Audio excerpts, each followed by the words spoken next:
পেয়েছি, আমাদেরকে এখন স্মরণ রাখতে হবে যে বিএনপি একটি অনেক শক্তিশালী দল। বিএনপির সকল শক্তিশালী নেতাকর্মী এবং যত সদস্য রয়েছেন সবাই ঐক্যবদ্ধ হলে বিএনপির উপরে কিছুই নাই, একমাত্র বিএনপি। দেশ মাতা বেগম খালেদা জিয়া জেলে যাবার আগে বলেছিল, তোমরা দেশ বাঁচাও, মানুষ বাঁচাও। তিনি বুঝেছিলেন ফ্যাসিস্ট হাসিনা এ দেশের মানুষকে মাটির সাথে রক্তে মাখামাখি করে দেবে। সবার আগে বাংলাদেশ, মানবিক শক্তির বাংলাদেশ, নতুন সূর্যের বাংলাদেশ। সবার আগে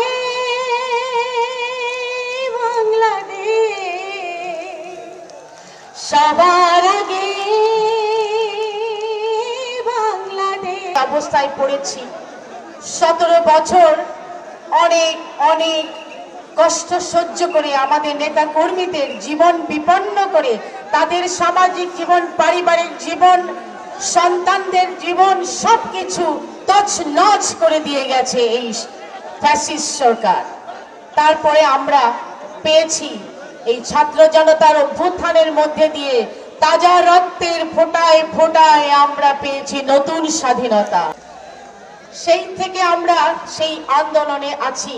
আমাদের গুরুজন জনাব মির্জা ফখরুল আলমগীর আমাদেরকে সঙ্গে নিয়ে এখনো শরীর অসুস্থ হয়ে গেলেও, মাথা ঘুরে পড়ে গেলেও তিনি আমাদের পাশে দাঁড়িয়ে আছেন পিতার মতো। আগামী দিনগুলো আমরা ওনাকে দেখে রাখবো ইনশাল্লাহ।